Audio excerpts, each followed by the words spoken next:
Hi, I'm Benid. So today we'll be addressing the issue of depression with a special guest from Headspace. Hi, my name's Ursa. I've been with Headspace Plenty Valley and Greensboro for the past year. And I'm Alicia. I've been with Headspace Plenty Valley in Greensboro for almost 3 years now in a counselling role. Excellent. Thank you so much for coming here today. What is depression and how is it different from sadness? Because as you might know, there's a notion with depression where it's usually sort of dismissed as just being sad or just being down. Mm-hmm. I think with young people, there's a tendency to overuse the word depression. We might have a falling out with a friend and say, look, I'm depressed. Depression is different from sadness. Sadness is a normal human emotion that we all have at varying times in our life, such as when we feel rejected or disappointed or hopeless. Sadness is a passing feeling. It may feel all-encompassing at times, but generally you are still able to have other feelings during that time, feelings of comfort, feelings of happiness, and it does pass with time.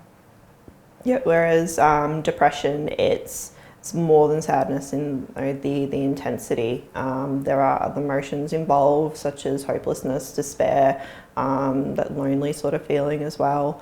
And it reaches a level whereas where sadness is passing, depression, it hangs around, and it's long term, it's ongoing, and it can make it really difficult for us to function, to do the things that we would like to do every day, so it impacts on that everyday functioning.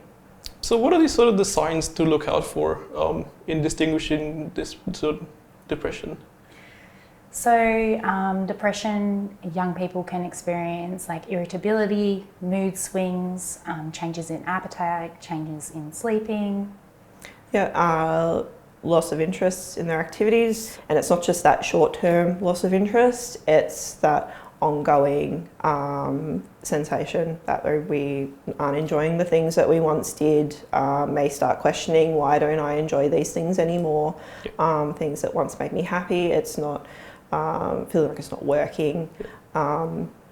That loss of motivation, disengaging from life, withdrawing from family and friends.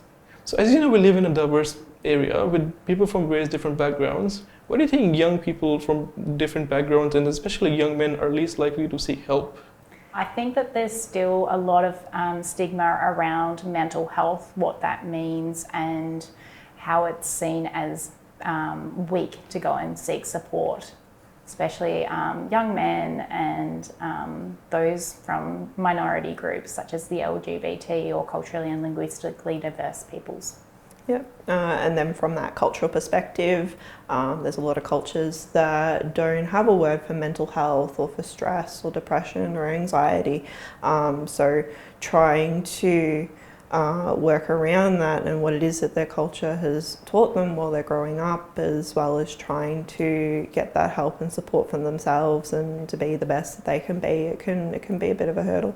So when talking about depression, when does it become necessary for a young person to seek help, and what services are available if a young person thinks he has depression and wants to seek help or further assistance? There's no wrong time to seek help. It's just whenever you notice, hey, I'm struggling, and getting some help might be a good thing here, it might help me out. That's usually the best time to go. Yeah, and sometimes it might be that you notice that your friend has been feeling this way or a loved one has been feeling this way. You've noticed those behavioural changes, and raising that concern with them is I think we might need to get some support around how you're feeling, and now might be a good time for that. Yeah. And sort of what sort of services are available if someone wants to seek help? Yeah, Headspace. We have our site here at Plenty Valley and Greensboro. We have going to your local GP. There's the school wellbeing is usually a really good place even to start if you're a little bit apprehensive about seeking support, where to go. Usually primary schools, high schools and unis all have a wellbeing team these days. So going there and kind of saying, hey, this is how I've been feeling, I think I need some help getting help, and then they can help to point young people in a good direction for the appropriate supports for them. And there are also other services such as eHeadspace, Kids Helpline, Lifeline, and the mental health triage numbers as well for when you're feeling quite risky. Yeah, it's sort of hard to wrap your head around the issue of depression, especially as a young person, because you don't know how to process your emotions and what you might be feeling at the time and how to differentiate with depression, as we discussed. So thank you so much for joining me today. Welcome. No worries. Thank you.